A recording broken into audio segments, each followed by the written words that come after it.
Berjumpa lagi dengan Pak Aan. Hari ini kita akan belajar tentang tema 4 berbagai pekerjaan, subtema 3 pekerjaan orang tuaku pada pembelajaran 1. Oke anak-anak, kemarin kita sudah mempelajari tentang berbagai pekerjaan yang ada di sekitar kita. Hari ini kita pun masih mempelajari tentang pekerjaan-pekerjaan yang ada di sekitar kita. Nah, pekerjaan salah satunya adalah pendongeng. Ada tidak ya yang di sekitar kalian sebagai pendongeng? Iya. Pendongeng itu adalah orang yang kegiatannya atau pekerjaannya memberikan cerita kepada anak-anak. Oke, sebelum kita membahas tentang dongeng, kita harus tahu dulu tentang apa sih unsur intrinsik dalam sebuah dongeng. Unsur intrinsik dalam sebuah dongeng yang pertama adalah tema. Tema adalah kerangka ide dasar dalam membuat sebuah cerita. Yang kemudian yang kedua tokoh atau pelaku dalam cerita. Yang ketiga penokohan atau bagaimana sang pengarang ini menampilkan watak dari tokoh-tokoh itu. Yang keempat adalah latar. Latar ada 3, latar waktu, latar tempat, dan latar suasana. Yang kelima adalah alur, runtutan cerita, runtutan berjalannya cerita. Yang keenam, sudut pandang, bagaimana pengarang itu menempatkan dirinya dalam cerita tersebut. Kemudian yang ketujuh, gaya bahasa. Yang kedelapan, amanat atau pesan yang ingin disampaikan oleh pengarang melalui cerita itu. Oke, tentang dongeng, hari ini kita akan membahas tentang salah satu dongeng, yaitu dongeng Tupai dan Ikan Gabus. Dengarkan ceritanya baik-baik ya. Dahulu kala, hiduplah sepasang sahabat di daerah Kalimantan Barat. Mereka adalah seekor tupai dan seekor ikan gabus. Setiap hari mereka melakukan kegiatan bersama, mencari makan, bermain, bahkan mengunjungi tempat-tempat baru selalu dilakukan bersama. Suatu hari, tupai tidak melihat gabus sahabatnya. Ia mencarinya ke tempat biasa gabus tinggal. Saat bertemu, tupai sangat kaget.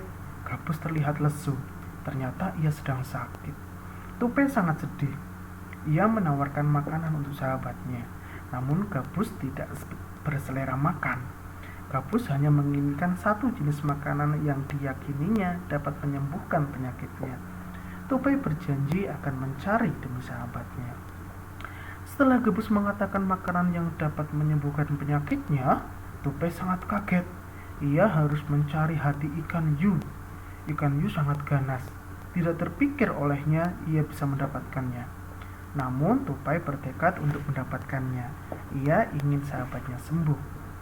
Tupai kemudian melompat dari satu pohon kelapa ke pohon kelapa lainnya yang dekat dengan tepi pantai.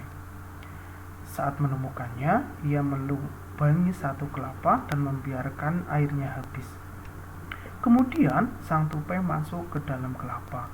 Angin kencang membuat kelapa jatuh ke pantai dan ikan hiu memakannya. Di dalam perut ikan, tupai kemudian keluar dari kelapa dan menggigit hati ikan hiu. Ikan tersebut mencoba bertahan sampai kehabisan tenaga. Ombak besar membawa ikan hiu ke tepi pantai. Saat itulah tupai keluar dari mulut ikan hiu dan membawa hati ikan kepada sahabatnya. Sampai di tempat ikan gabus, tupai kemudian memberikan hati ikan hiu untuk dimakannya. Beberapa hari kemudian, tupai melihat sahabatnya segar kembali. Betapa senangnya tupai melihat ikan gabus sehat seperti sedia kala. Itu adalah cerita atau dongeng tentang tupai dan ikan gabus. Nah, dari pemaparan materi yang sudah Pak Guru sampaikan tentang unsur intrinsik dongeng, kalian coba tuliskan, kalian identifikasi, kalian temukan tentang unsur-unsur intrinsik dari dongeng tupai dan ikan gabus. Kemudian kalian tuliskan pada bagian seperti yang Pak Guru tampilkan. Ada loh di buku teks kalian. Nah, jangan lupa kalian tuliskan juga apa pendapat kalian tentang dongeng tupai dan ikan gabus. Yang kedua, apa yang sudah kalian pelajari dari dongeng Tupai dan Ikan Gabus?